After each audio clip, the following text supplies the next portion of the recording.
The vast expanse stretched endlessly, where space and time had no hold, and the familiar laws of reality had been suspended. The ground beneath Grolmus's boots did not seem like ground at all, but more of a thick, pulsating web of etheric wires, flickering like forgotten code, stretching into the infinite. He stood alone in the middle of this surreal plain, where the hum of crackling electric energy buzzed all around, filling the air with unspoken tension. Yet Grolmus did not seem afraid. Grolmus, an Artificer dwarf, displayed both curiosity and confidence. His blue trench coat, half buttoned, was smeared with soot marks from countless hours of tinkering and building, evidence of his tireless work. His large black, leather goggles rested atop his forehead, their lenses reflecting the odd flashes of light from the etheric plane. His orange beard, meticulously braided into 2 thick strands, matched the braided mohawk that rose defiantly from his otherwise shaved head. His gloves, thick and worn, were stained with grease and dust from handling ancient machinery and mystical devices alike. With a slow, deliberate inhale, he took in his surroundings, his bright eyes darting around with the insatiable curiosity of a craftsman faced with a new puzzle. Grolmus mused out loud, a smile creeping across his soot-smeared face.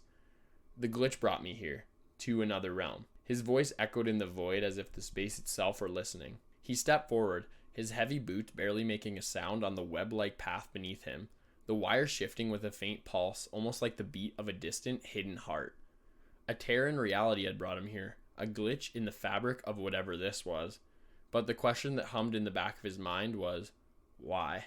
What is my goal here? He wondered aloud, his tone filled with both caution and excitement. He scanned the vast emptiness before him.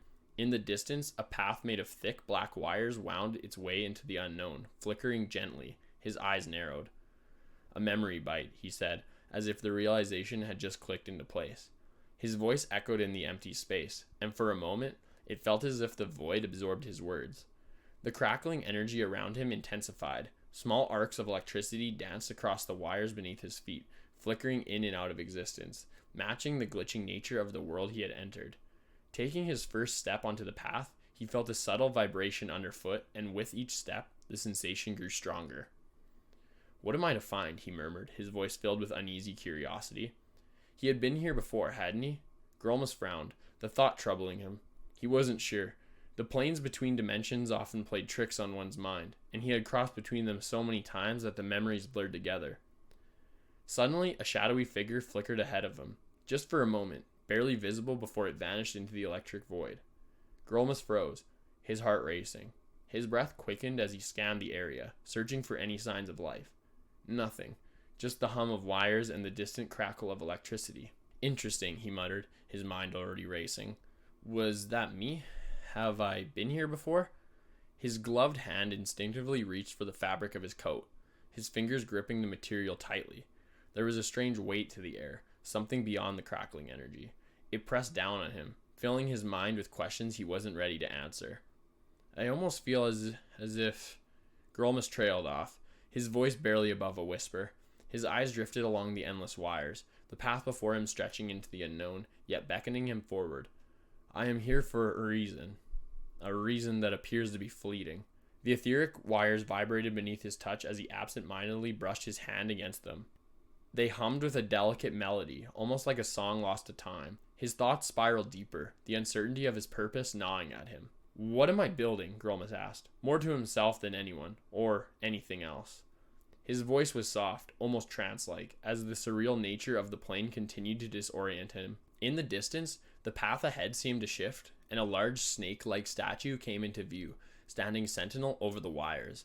Its stone-carved eyes blinked with cold, calculating scanners, the mechanical light inside them cold and precise. Grolmus narrowed his gaze, stepping closer to the imposing structure. A sentry, he whispered cautiously. His breath quickened as the hum of the electric current around him grew louder. Does that thing guard something? He stepped closer, his eyes wide with curiosity. The air around him grew heavier, more oppressive, as if the very ground beneath him was watching his every move. It appears to be cataloging this space, Grolmus mused aloud, tilting his head as he studied the statue's blinking eyes. Could that be my future? Is that what it is? The winds around him began to whisper, their voices echoing the same question over and over in his mind. What is my reason? The hum of the wires grew almost unbearable, vibrating through his bones and shaking him to his core. He winced as the sound pressed in on him. I always amp myself into digital memory for a reason, he said, his voice rising with the sudden realization. A recall. Maybe on the build, but what am I building? His words faded into the hum of the void as the eerie silence returned. Grolmus took a deep breath, trying to steady himself. The madness of it all crept into his thoughts, twisting and warping his perspective. No, he muttered, chuckling faintly. Curiosity. Well, what's the difference? He came to a stop, staring out into the vast emptiness before him. The paths of wires beneath him crackled and pulsed, seemingly alive. His gaze drifted to the edges of the plain, where stone walls began to reveal themselves. Ghostly symbols etched themselves into the stone's surface, dancing like shadows in the dim light. An ancient language he could not understand whispered through the ether. Grolmus found himself stepping onto a white block that floated in the void, surrounded by a field of small blade-like structures. Data, rising like digital grass, humming in harmony with the electric energy of the place. In the center of the block stood a lone white pillar. Atop the pillar, a single candle flickered, its flame unwavering despite the emptiness around it. A metallic clink echoed from the shadows, and Grolmus turned to see a bronze cog emerge from the void, floating slowly towards him. Its single eye glowed with an ancient, almost mechanical wisdom. As it neared, a ripple of blue energy pulsed from its center, bathing the area in a soft, otherworldly glow. Grolmus's heart raced with excitement. "Oh, hello," he murmured, stepping forward cautiously. "What do we have here?" He pulled out a small data scanner, the hum of its sensors cutting through the silence as it scanned the strange cog. But the scanner returned nothing, an empty void of information. "Unknown entity," the scanner repeated. The cog emitted a garbled sound, a strange clicking whir as if it were attempting to communicate. Grolmus raised an eyebrow, intrigued. I'm sorry, I do not understand." The cog whirred again, faster this time, its eye glowing a brighter blue as if trying to convey something urgent. "Hold on," Grolmus muttered, his hands moving swiftly as he rummaged through his coat. He quickly assembled a makeshift device, sparks flying from his tools as he worked, but before he could finish, something clicked in his mind. "Wait," he said, stopping suddenly, his brow furrowed in confusion, then realization. "I don't need a translator. Why do I feel like that's what you are?" The cog's eye flashed, orange, then blue, then orange again, as if confirming Grolmus's suspicion. Grolmus studied the floating entity closely, his curiosity growing. So then, how do you work? As he watched, the data grass around them began to grow, transforming into ethereal flowers. They bloomed and withered in a matter of seconds, their existence fleeting yet beautiful.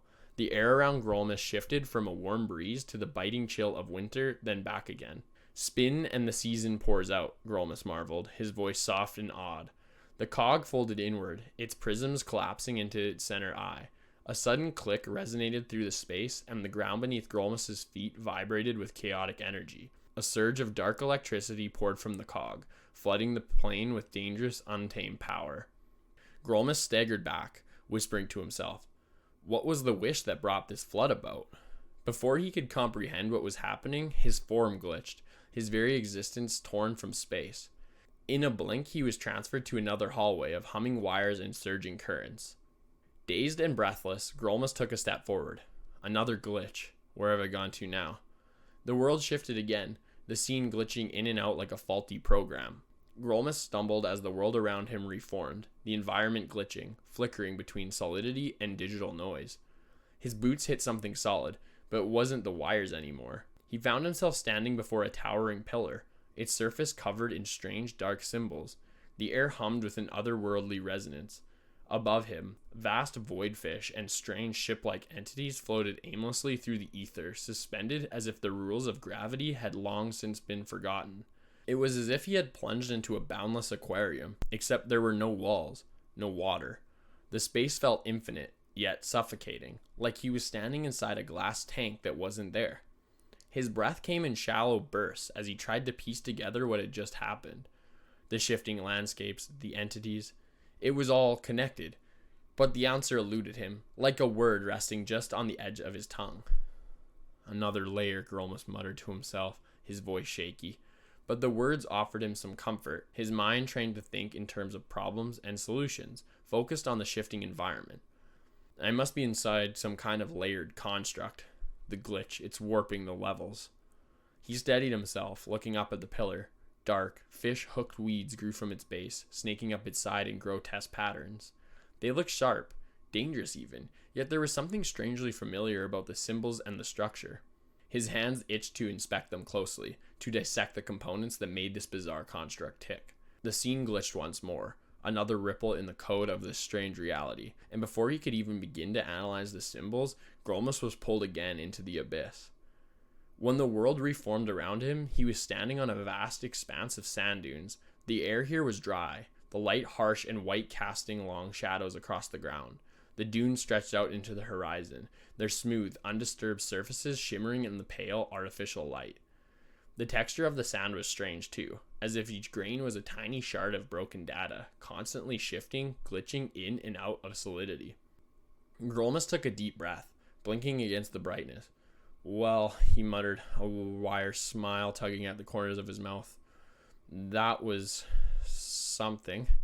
His heart still pounded from the sudden transitions, but the exhilaration of discovery had returned. Each environment was like a puzzle piece, each glitch a new hint at something larger, something beyond the boundaries of his comprehension. But Grolmus, being the artificer he was, thrived in such moments. The more complex the enigma, the more curious he became. "A useful memory," he said aloud, as if to affirm it to himself. He scanned the horizon, the sand dunes giving off a faint shimmer as if made from fragments of light and code. In the distance, the horizon flickered with the familiar hum of glitching reality, a border between this plane and the next. "That cog," Grolmus murmured, his voice full of realization. "It handed me the language of the Yagatoon. Now I can harmonize the meta build." The Yagatoon, the mysterious technological pathway constructed by celestial beings older than time. He had heard of them in fragments of old data. They were rumored to possess technology that could warp the fabric of reality itself, much like what was happening now.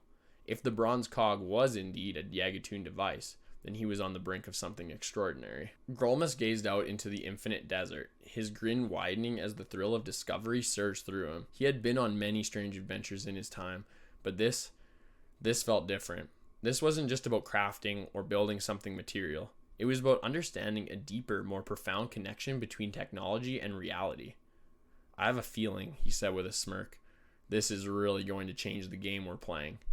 He straightened up, his artificer instincts kicking in. His mind raced with possibilities, plans forming as fast as the dunes shifted. He had to test this technology, this harmonization of the meta build, to see what it could truly do. Whatever power the Yagatoon tech held, it was far beyond anything he had encountered before. "But first," Grolmus muttered to himself, "I'll need to see if it works." With that, he began to move forward again, his boots sinking slightly into the shifting sand. The heat was tangible now, almost suffocating, but he pressed on, his mind focused.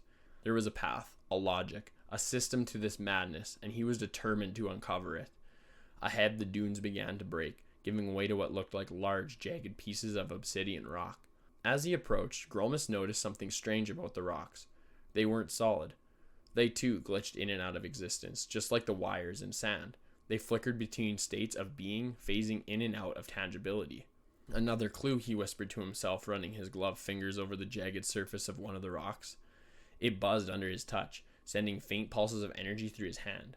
"The layers are unstable. The glitch is growing." Suddenly the sky above him darkened, as if a shadow had passed over the entire landscape. Grolmus looked up, his heart skipping a beat. The glitch had grown stronger, a tear forming in the sky. Tendrils of raw, chaotic energy began to snake down from the tear, spiraling towards the ground like digital lightning. Grolmus's eyes widened, and for the first time a flicker of concern crossed his face. He had seen glitches before. Of course, artificers lived for them, but this was different. The power coming from the tear was immense, threatening to tear apart the very fabric of the realm. "I hope the meta doesn't shatter," Grolmus muttered, his voice filled with both excitement and apprehension. He had to move quickly. Whatever was happening, it wasn't just a simple glitch in the code. Something was actively destabilizing the layers. With renewed purpose, he hurried towards the jagged rocks, which seemed to be the only solid things in the rapidly glitching environment. As he reached the base of one of the largest rocks, he could feel the pull of the tear growing stronger behind him. The energy surged, crackling in the air like a violent storm on the brink of collapse. "All right then," Grolmus muttered under his breath, his hands moving deftly to activate a small device from his belt. A series of gears and mechanisms clicked into place, and a soft blue glow enveloped his hands as he began to manipulate the energy around him. The device hummed, pulsing in time with the rhythm of the tear. Grolmus grinned, his eyes lighting up with the joy of creation. He was close, so close to unlocking the key to the Yagatune's technology. If he could just stabilize the glitch long enough. Suddenly, the ground beneath him shook violently. The tear above expanded, and a surge of dark, chaotic energy burst forth, flooding the landscape in a wave of raw power. Grolmus stumbled, his device slipping from his grasp as the energy enveloped him.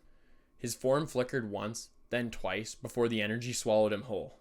When Grolmus reappeared, the world had changed once again. He was no longer on the shifting sands or in the plains of wires. Instead, he found himself standing in a room, a workshop. The walls were lined with ancient weathered tools and blueprints scattered across a long wooden table. The smell of oil and metal filled the air. Grolmus blinked, disoriented but alive. The tear, the glitch, the Yagatune technology. It was still there, still buzzing in his mind, but this place felt different. It felt like home. A chuckle escaped his lips as he took in the familiar surroundings. Well, that was quite the ride. His eyes fell on the blueprints spread across the table. He recognized them immediately. The designs for a machine, one that he had been working on for years. The pieces were coming together. The glitch, the Yagatune, the layers of reality, they were all part of the same puzzle, and he was the one to solve it. With a deep breath, Grolmus moved towards the table, his mind already racing with the possibilities. He had the knowledge now, the tools, the technology. All that was left was to build it. Let's see if this works, he said, a grin spreading across his face as he rolled up his sleeves. The Artificer's wish was finally within reach.